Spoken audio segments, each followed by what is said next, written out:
Hello students, स्वागत है आपका अपने यूट्यूब चैनल पे। मेरा नाम है सरिता और ये वीडियो आज का फर्स्ट वीडियो है। तो आज हम आपको पढ़ाएंगे किंगडम प्लांटी के बारे में। तो आइए देखते हैं। तो किंगडम प्लांटी के अंदर हम सबसे पहले क्या पढ़ेंगे, किंगडम प्लांटी का इंट्रोडक्शन पढ़ेंगे। नॉर्मल इंट्रोडक्शन देखते हैं। तो पहले देखते हैं कि पंचजगत प्रणाली, ये पंचजगत प्रणाली है क्या। लेकिन इससे पहले द्विजगत प्रणाली, त्रिजगत प्रणाली ये भी दी गई थी।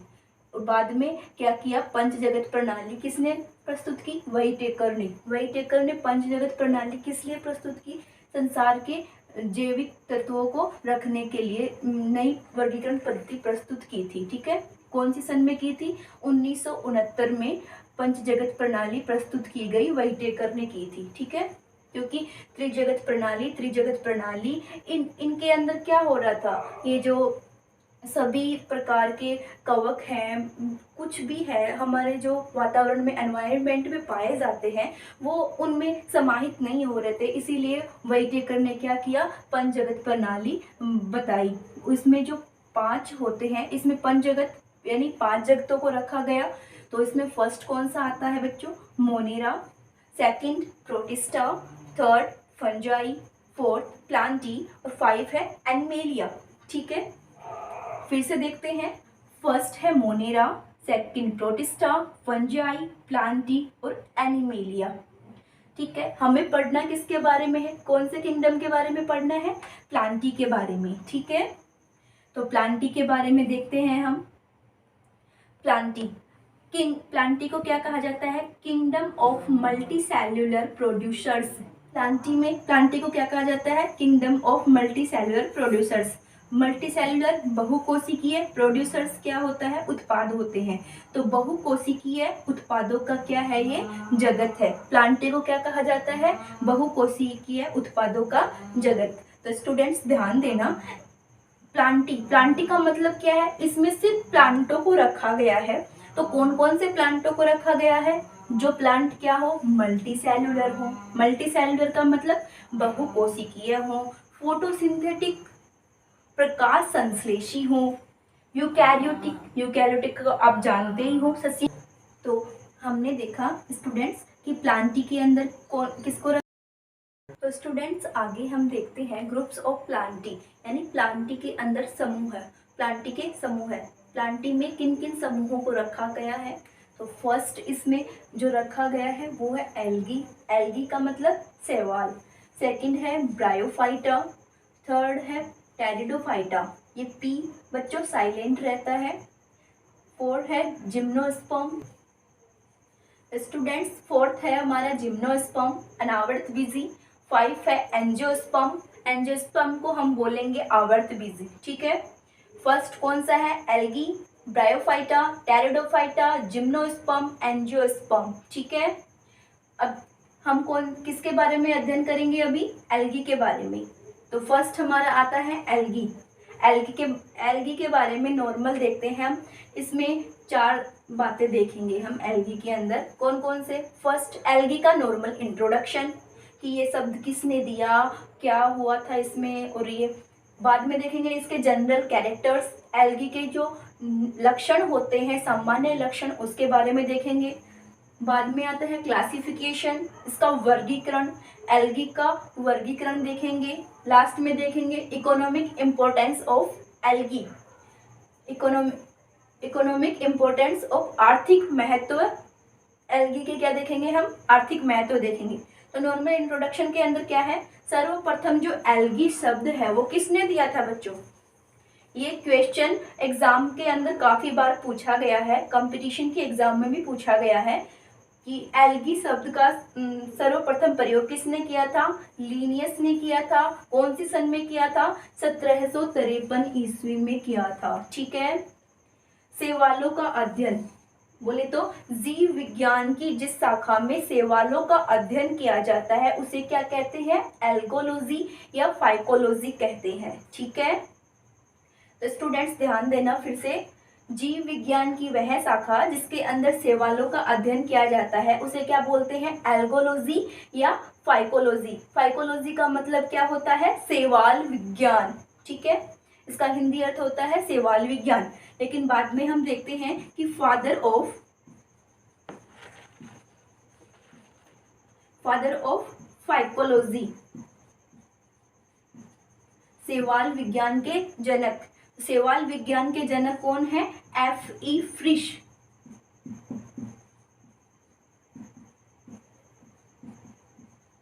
ठीक है, फादर ऑफ फाइकोलॉजी तो हमने देख लिया कि F.E. फ्रिश है, लेकिन आधुनिक भारतीय शैवाल विज्ञान के जनक कौन है? Father of modern Indian phycology. ठीक है, तो वो कौन है? M.O.P. आयंगर। नेक्स्ट में हम देखते हैं, तो स्टूडेंट्स हम देख रहे थे कि फादर ऑफ फाइकोलॉजी कौन है? F.E. फ्रिश है 1935 से 1945 तक।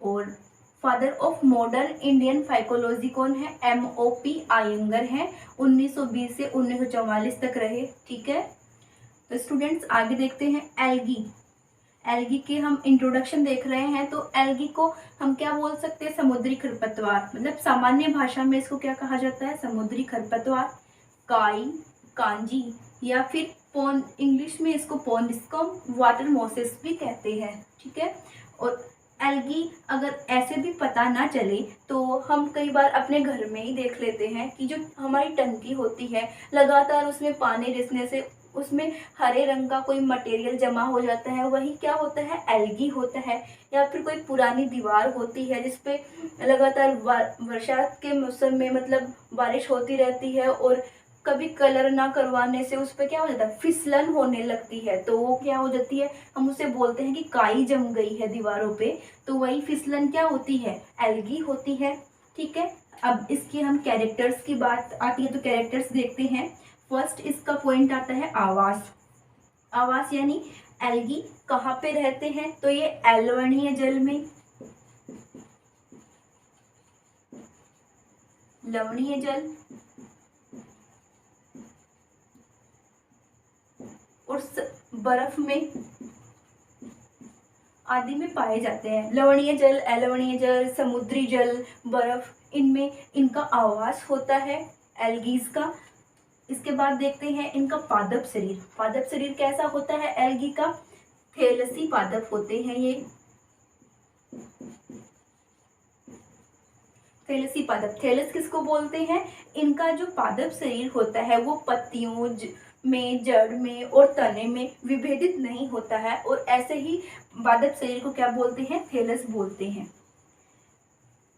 ठीक है, इसमें वेस्कुलर सिस्टम और सेलुलर अपसेंट होती हैं। इसके बाद हम देखते हैं, तो ये सेल वॉल देखते हैं इसकी। सेल वॉल किसकी बनी होती है? सेलुलोज की।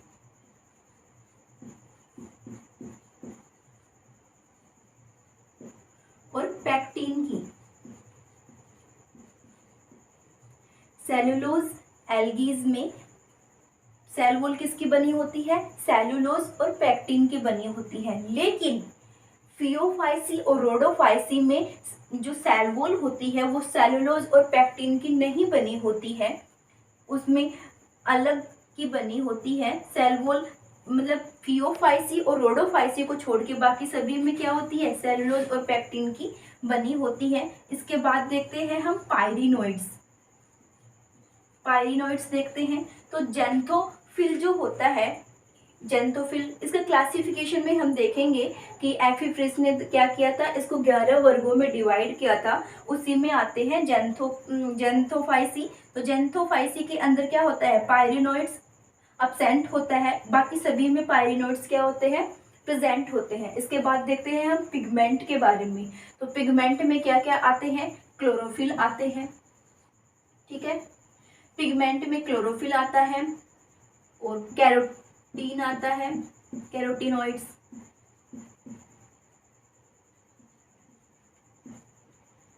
उसके बाद जेंथोफिल।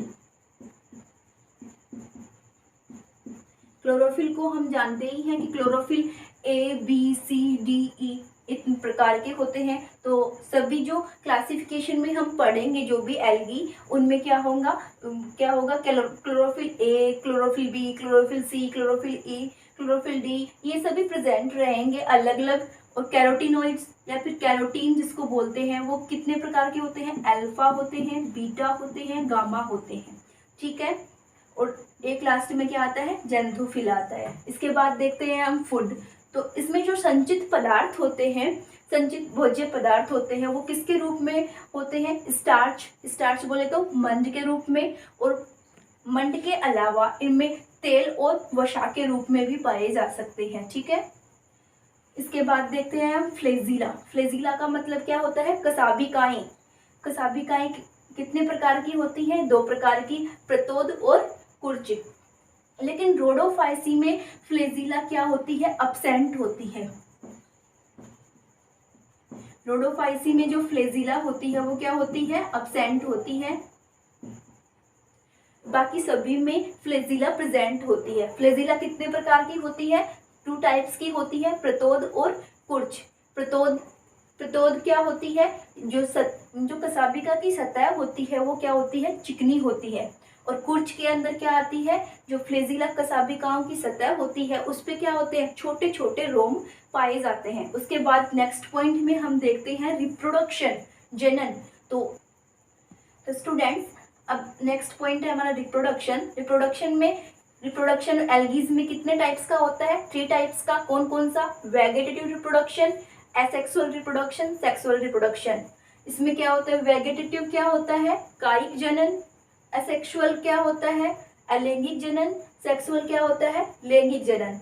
वेगेटेटिव रिप्रोडक्शन कितने टाइप्स का होता है, इसमें कौन कौन से आते हैं, विखंडन आता है, खंडन आता है, मुकुलन आता है, और बाय हार्मोगोन भी आता है। असेक्सुअल रिप्रोडक्शन में कौन कौन से आते हैं, चल बीजाणु, अचल बीजाणु, सुप्त बीजाणु, जो स्पोर, ये सभी आते हैं इसके अंदर। सेक्सुअल रिप्रोडक्शन में कौन कौन से होते हैं, समयुग्मक, पूर्ण युग्मक, स्वयुग्मन, ठीक है। इसके बाद देखते हैं हम एल्गे की लाइफ साइकिल के बारे में। तो लाइफ साइकिल में क्या होता है, जो एल्गीज का जो जीवन चक्र होता है वो क्या होता है, अस्पष्ट पीढ़ी एकांतरण होता है। अब हमने जो कैरेक्टर्स देख लिए, इसके बाद में हम इसके एग्जाम्पल भी देख लेते हैं। वोल्वोक्स, कारा, फ्यूकस, स्पाइरोगायरा, ये सभी क्या है, इसके एल्गीज के एग्जाम्पल हैं। वोल्वोक्स कैसा होता है, इसकी ऐसे जटिल संरचना होती है, ध्यान रखना।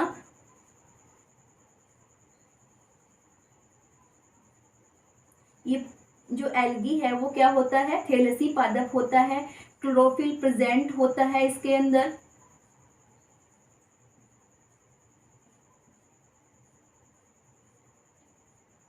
पर्णहरित होता है, क्लोरोप्लास्ट भी प्रेजेंट होता है।